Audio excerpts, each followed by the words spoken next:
El griego arcaico creía que la virtud era algo dado por naturaleza, algo con lo cual se nacía. La virtud, la arete, entre los aristócratas, llegó a ser un asunto de auténtica reputación.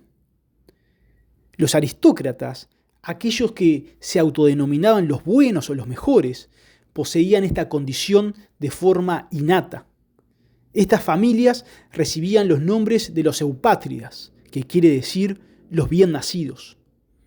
Y para reforzar esta superioridad, enlazaban su pasado con el de los grandes héroes míticos, héroes que eran todos de naturaleza semidivina, hijos de algún dios. Si los héroes se ganan su lugar en el Olimpo o en la isla de los bienaventurados, es por ser hijos de alguna deidad, no por las hazañas que han realizado.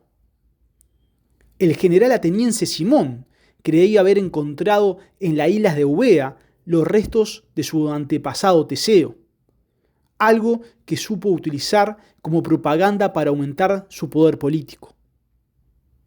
Y la aristocracia espartana enlazaba su pasado con la de los Heráclidas, los descendientes de Heracles, el gran héroe de la mitología griega.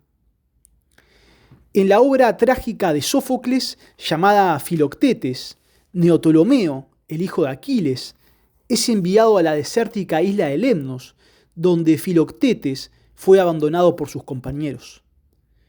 Un oráculo del dios Apolo indicaba que para poder tomar la ciudad de Troya, los aqueos necesitaban del arco de Filoctetes, quien, resentido por haber sido abandonado en la isla, se niega a retomar el viaje hacia Troya. Neoptólemo, instruido por el joven Odiseo y convencido de que es justificable engañar a un hombre por un bien superior, embauca a su amigo Filoctetes para robarle el arco mientras éste duerme. En el momento en que Neoptólemo está a punto de abandonar la isla con el arco de Filoctetes, recapacita, da marcha atrás y vuelve para contarle toda la verdad. Filoctetes le dice: «Ha demostrado, hijo, la naturaleza de la cual has nacido». Para los sofistas, en cambio, la virtud no era algo dado por la naturaleza, sino que era algo que se podía enseñar.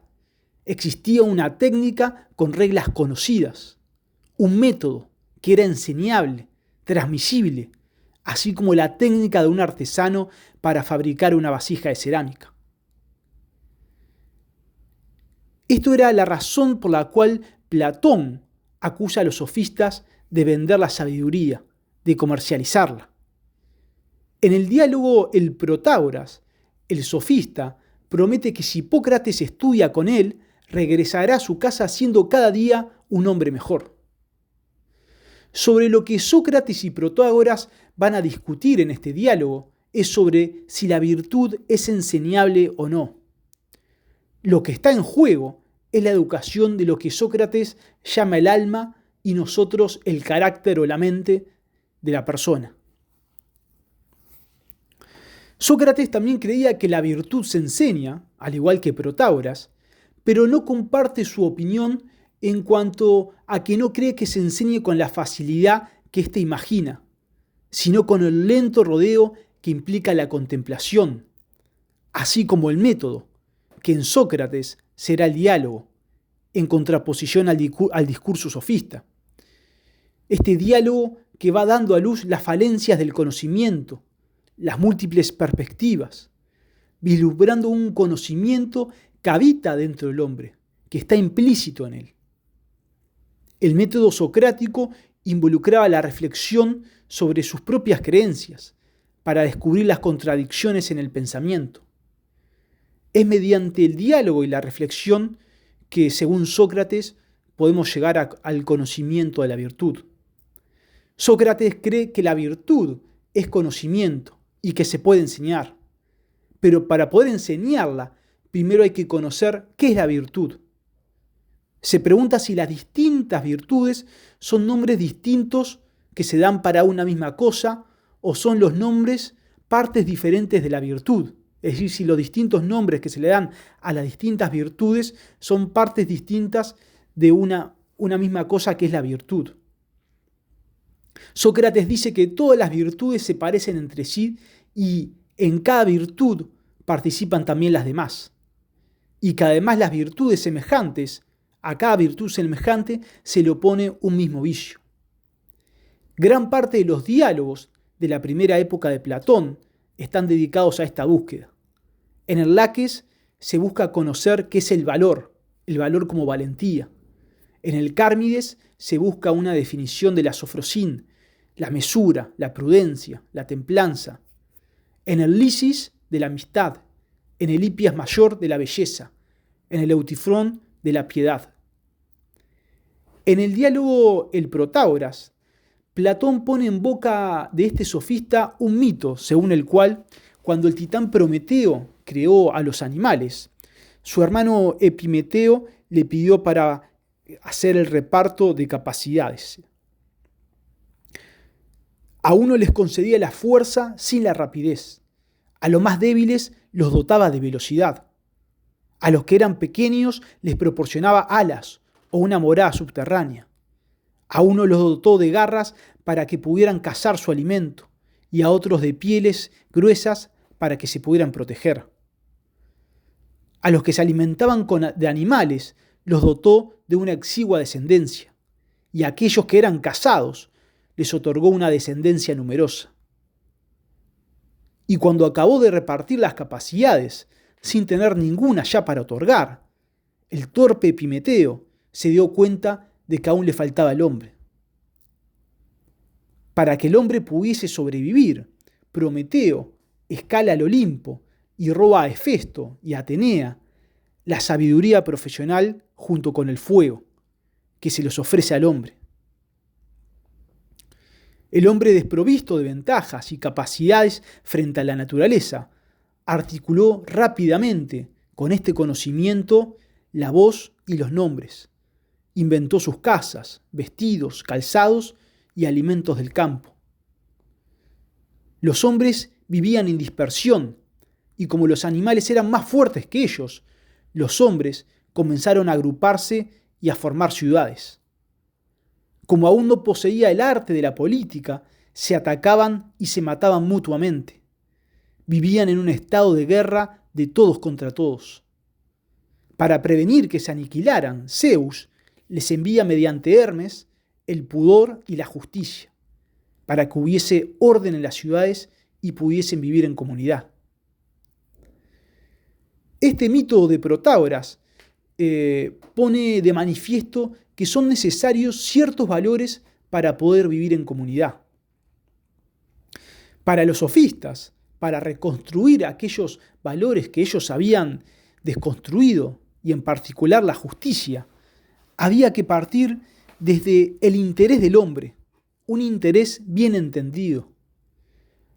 Un sentido de justicia se hacía necesario para que los hombres pudiesen vivir en comunidad. Pero ¿dónde radicaba este sentido de justicia? Para ellos, en un acuerdo social que existe implícito en toda sociedad, un contrato social que no tiene un fundamento absoluto, sino en una convención humana.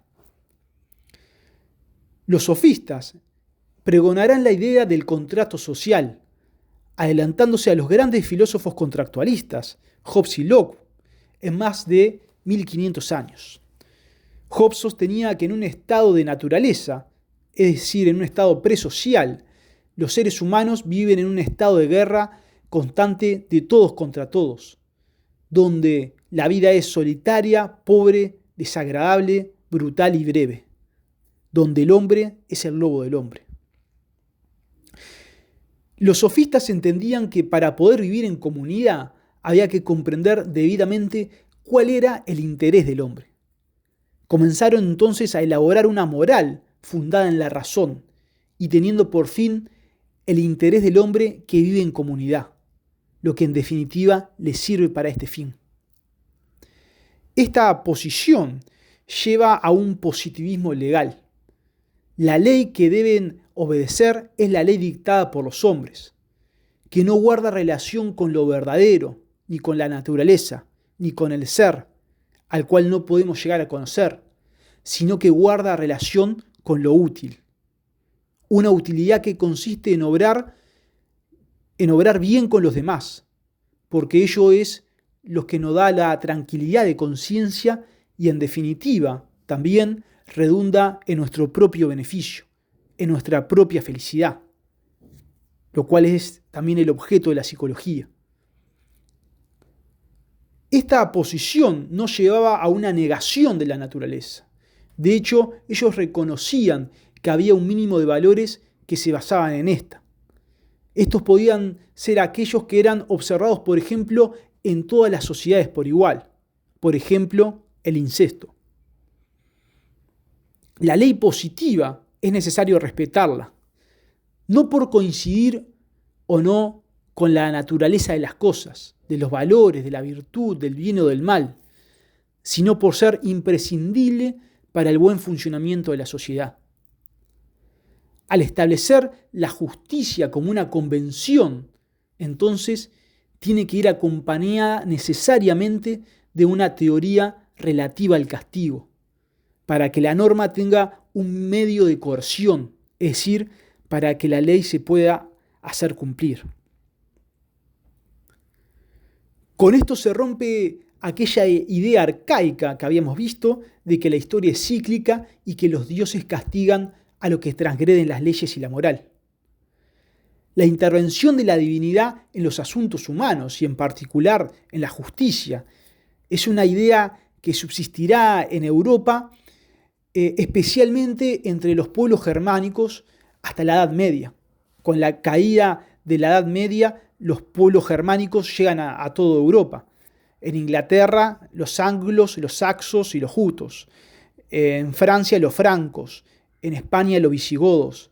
En el norte de Italia, los lombardos, los ostrogodos, los alanos. Había una cantidad de pueblos que se fueron esparciendo por toda Europa. Entre estos pueblos se practicaban los procesos judiciales conocidos como las ordalías, que consistían en, para averiguar la culpabilidad de una persona en un delito, sometían al acusado a una prueba, que podía consistir en echar al acusado al río atado de pies y manos. Si sobrevivía, eso era la prueba irrefutable de que el Dios lo consideraba inocente. O también, por ejemplo, le podían sumergir una mano en aceite hirviendo. Si se curaba rápido o si la lesión no era grave, esto era la señal divina de Dios que indicaba su inocencia.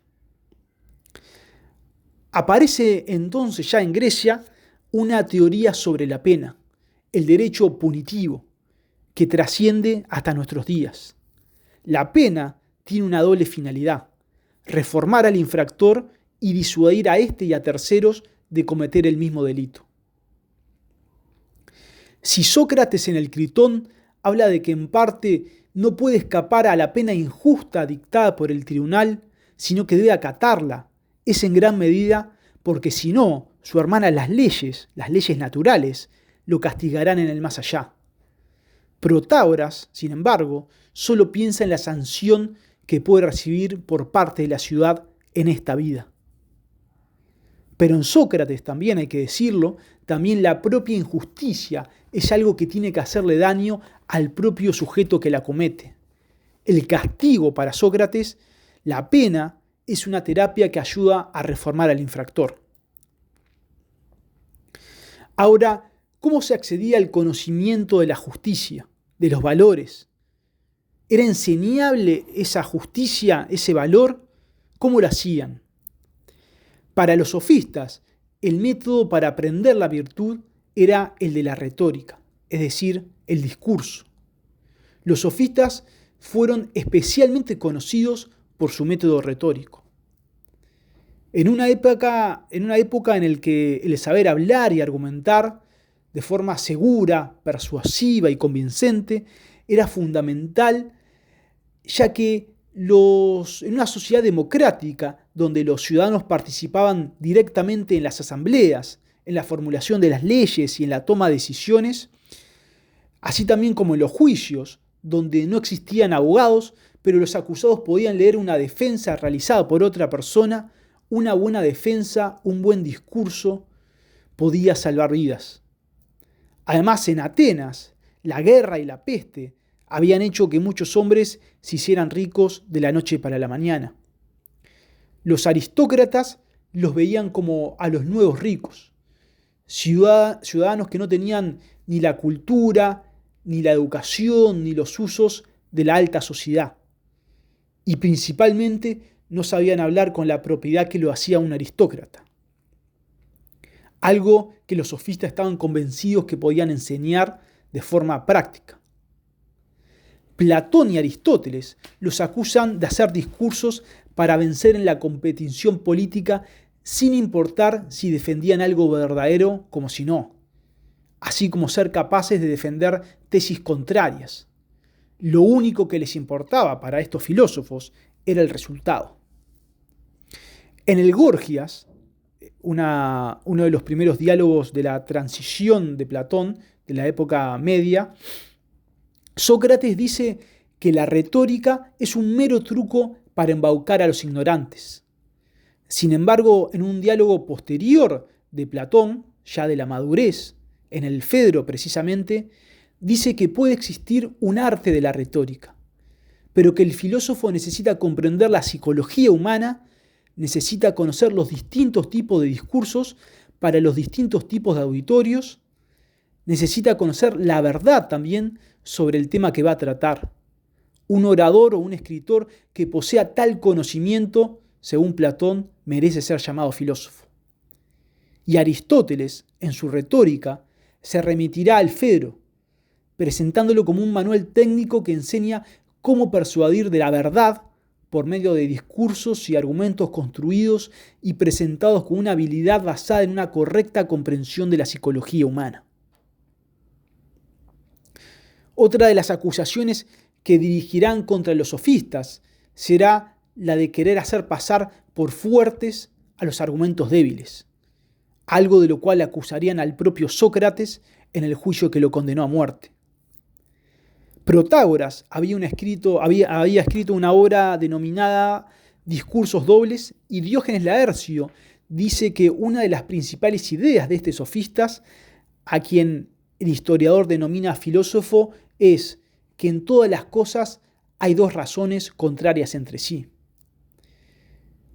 Bien entendida esta premisa, los discursos opuestos y el arte de fortalecer el argumento más débil, es decir, los dos elementos principales del programa de Protágoras, se convierte en un medio de investigación y de evaluación que permite delimitar de la manera más objetiva posible una verdad de elementos complejos.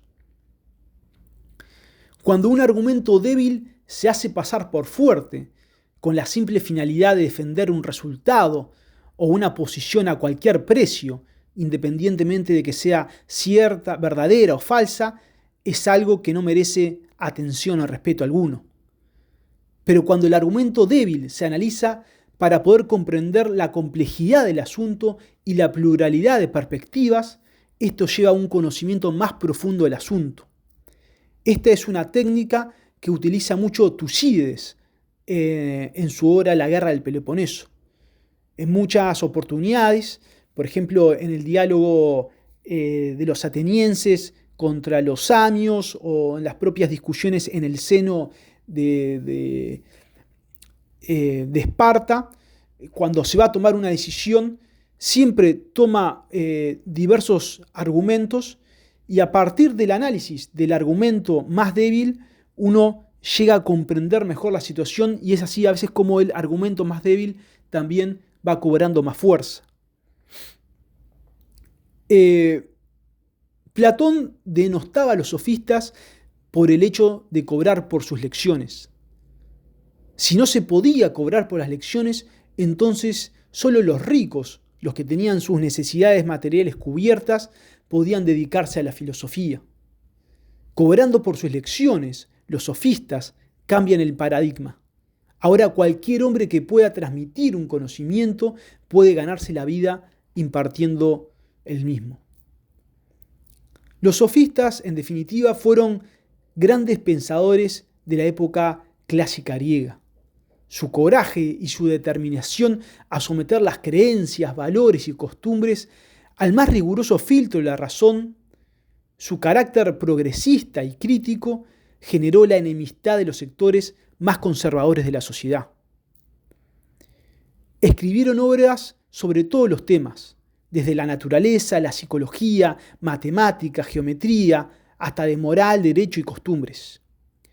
Diógenes Laercio, que escribe en el siglo III después de Cristo, cita 13 libros de Protágoras, que existen aún en sus días.